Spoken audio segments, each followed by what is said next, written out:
ভারতে নির্বাসিত তিব্বতের আধ্যাত্মিক নেতা দালাই লামা জানিয়েছেন, তার অবর্তমানে যে উত্তরসূরি বেছে নেওয়া হবে তিনি তাদের কয়েক শতাব্দী প্রাচীন প্রতিষ্ঠানের ঐতিহ্যকে বজায় রাখবেন। এ বিষয়ে সিদ্ধান্ত নেবে তার গাহোদেন ফোড্রাং ট্রাস্ট। এ প্রসঙ্গে অন্য কারো হস্তক্ষেপ চলবে না। কিন্তু এই ঘোষণা প্রত্যাখ্যান করেছে চীন। দেশটি জানিয়েছে, তিব্বতের ধর্মীয় গুরু তারা নির্ধারণ করে দেবে, এতে থাকতে হবে চীন সরকারের অনুমোদন। সংবাদ মাধ্যম বিবিসি বাংলা বলছে, আজ বুধবার ৯০তম জন্মদিনে দালাই লামা নিজের উত্তরসূরি সম্পর্কে কোনো ইঙ্গিত দিতে পারেন এই প্রত্যাশা তৈরি হয়েছিল। তার আগে বিশ্বের বিভিন্ন প্রান্ত থেকে শত শত অনুসারীরা উত্তর ভারতের ধর্মশালায় জড়ো হন। অতীতে উত্তরসূরির বিষয়ে তাকে কিছুটা দ্বিধাগ্রস্ত দেখা গিয়েছিল, তবে বুধবার বিষয়টি স্পষ্ট করে দিয়েছেন দালাই লামা।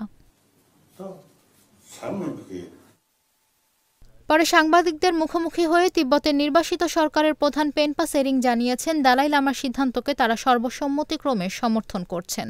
পাশাপাশি তিনি জানিয়েছেন, বিশ্বের বিভিন্ন প্রান্ত থেকে তিব্বতীরা দালাই লামাকে তিব্বতী বৌদ্ধ ধর্মের প্রাতিষ্ঠানিক পরম্পরাকে এগিয়ে নিয়ে যাওয়ার অনুরোধ জানিয়েছিলেন। সেই অনুরোধে সম্মতি জানিয়েছেন দালাই লামা। বিবিসি বাংলা বলছে, একটি ভিডিও বার্তায় দালাই লামা জানিয়েছেন, তার অবর্তমানে পরবর্তী দালাই লামাকে বেছে নেওয়া হবে। তার পুনর্জন্মকে খোঁজা এবং শনাক্ত করার প্রক্রিয়াটি সম্পূর্ণরূপে গাহোদেন ফোড্রাং ফাউন্ডেশনের অধীনে হবে এবং এ বিষয়ে অন্য কারো হস্তক্ষেপ করার অধিকার নেই। সংবাদ সম্মেলনে দালাই লামার জ্যেষ্ঠ সহযোগী সামথং রিংপোচের কাছে বিবিসি জানতে চায়, তিব্বতের আধ্যাত্মিক নেতা তার উত্তরসূরি সম্পর্কে অন্য কোনো বার্তা দেবেন কিনা। উত্তরে সামথং রিংপোচ বলেন, এ বিষয়ে তখনই জানানো হবে যখন সময় আসবে। এ বিষয়ে দালাই লামার কাছ থেকে আর কোনো প্রকাশ্য বার্তা আসবে না বলেও জানিয়েছেন তিনি। অন্যদিকে পেনপা সেরিং জানিয়েছেন, দালাই লামার জন্মদিন উদযাপনের আগে যে ১৫তম তিব্বতের বৌদ্ধ ধর্মাবলম্বীদের সম্মেলন অনুষ্ঠিত হচ্ছে, সেখানে অংশগ্রহণকারী সকলেই দালাই লামার উত্তরাধিকার সম্পর্কে ঘোষণাকে সমর্থন করেছেন।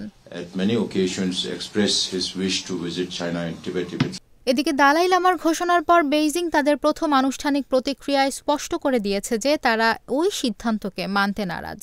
দেশটির পররাষ্ট্র মন্ত্রণালয়ের এক প্রেস ব্রিফিংয়ে বেইজিং দালাই লামার বিবৃতি প্রত্যাখ্যান করে বলেছে, তার উত্তরসূরি বাছাইয়ের বিষয়ে চীন সরকারের অনুমোদন প্রয়োজন।